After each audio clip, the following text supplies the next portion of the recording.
And pursuant to Section 2 of the Rules of Procedure governing inquiries in aid of legislation, granting the Senate Committee the power to initiate inquiries if the matter is within its competence, the Committee on Foreign Relations hereby called this inquiry in aid of legislation to discuss the following. 1.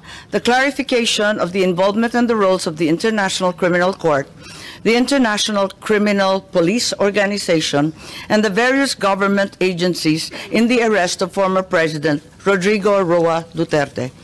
Number 2, confirmation that measures were taken to ensure that the rights of former President Duterte under domestic laws and relevant treaties were properly protected throughout the process. And Number 3, that such other matters that may aid the committee in crafting necessary legislation on the coordination between Philippine authorities and international tribunals and law enforcement organizations. Having stated the agenda, I invite you to join me view the video clips collected during the incident.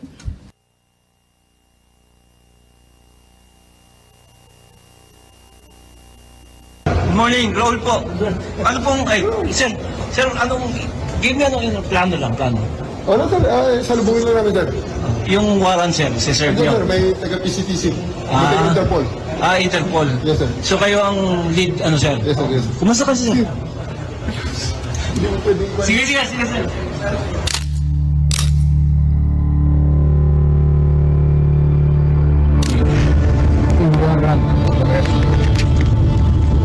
So, you don't just have to pay. Kung hindi ako papayag, kakampi ka dyan sa mga puti, you better go back to them and have the legal... I am a citizen of this country, a former president, and you show me a piece of paper and you're asking me to go with you. That is a serious illegal detention. Former President Rodrigo Duterte cries out illegal detention at Villamor Air Base after he was served an arrest warrant from the International Criminal Court. The former president was arrested upon his arrival at the Ninoy Aquino International Airport on Tuesday, March 11. Duterte's arrest came amid a case before the International Criminal Court for alleged crimes against humanity during his administration's war on drugs. For and against you in the court of law. And I want to ask you sir if you understand these rights. Coming from you, very clear.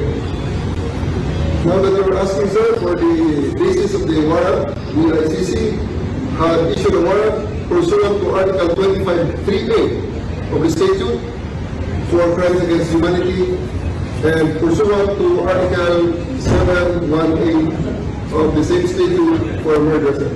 Buhay ko sir. Buhay ko sir. Pagdating na lang namin ng mga gamot na kailangan. Sir, this is a police operation. Ito ko naman sir, ulitin natin ito sir.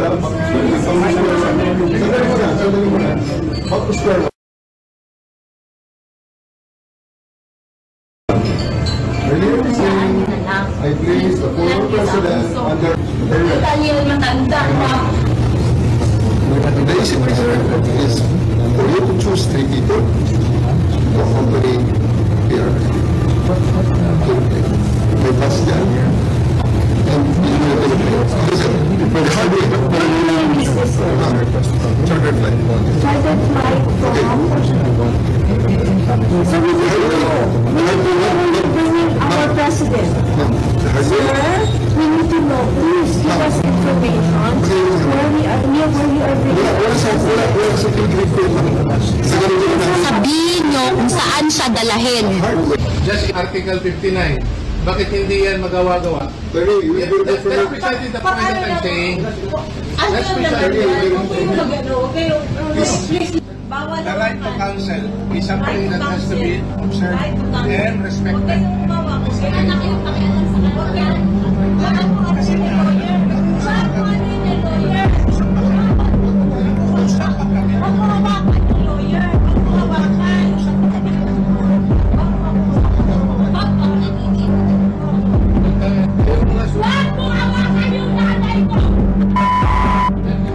Tanungin ko kayo, anong kasalanan ko? Matanong nga. Kayo, ikaw, tanungin kita, Ture, anong kasalanan ko?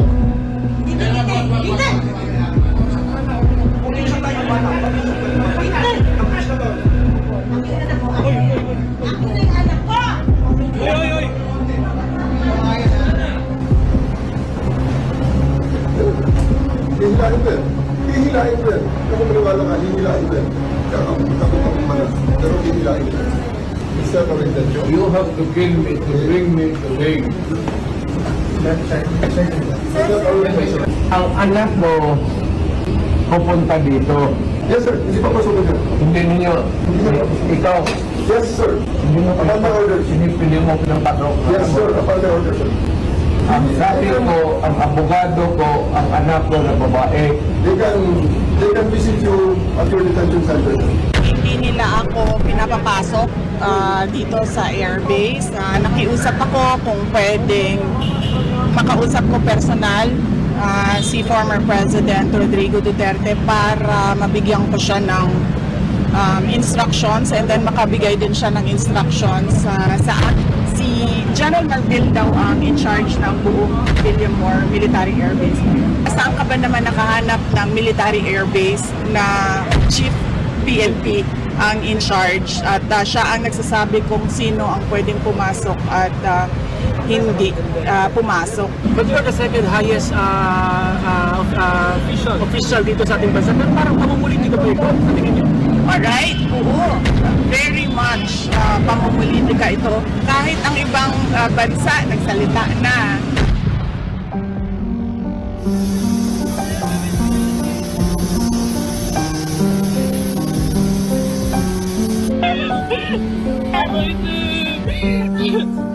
Mabis ka namin.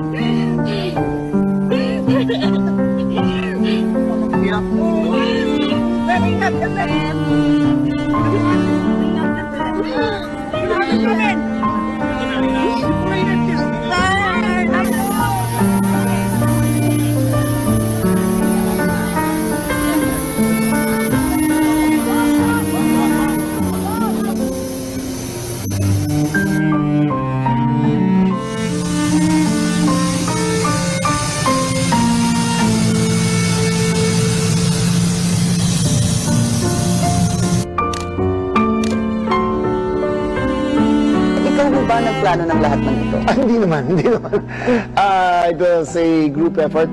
Secretary Chidoro was there, Secretary Anyong was there too, and the President and I.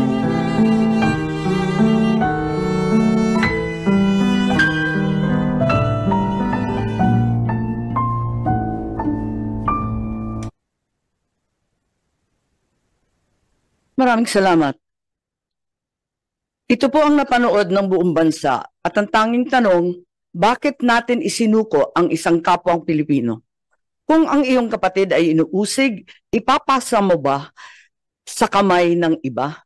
Kung ang iyong ama o di kaya ang iyong lolo pa, matanda na at may sakit, kinakaladkad palabas ng inyong tahanan, manunood ka ba na parang wala lang?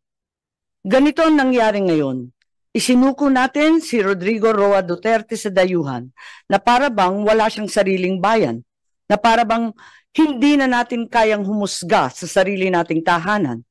Here we are watching as a fellow Filipino, a leader, a father, a grandfather, a man who served this country is taken not by his own people, but by outsiders who claim the right to judge him. Sabi nila, batas ang dapat manaig. Tama. But whose law? Ours or theirs? Since when did the Philippines become a province of The Hague? Kung kaya nilo itong gawin sa isang dating pangulo, sino na lang ang susunod? If they can march into our house and take one of our own, what stops them from doing it again and again?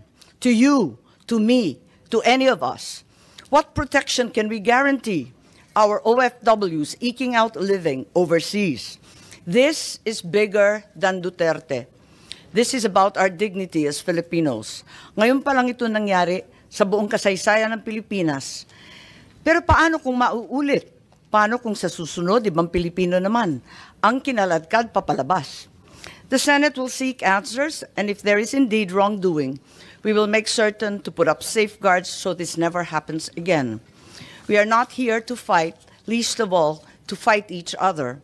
We are here to find the truth, because a country that does not demand answers will always be at the mercy of those who dictate the questions. Ang hustisyang ipinapataw ng dayuhan ay hindi hustisya. Ito ay pang-aalipin. Ito ay pagkontrol.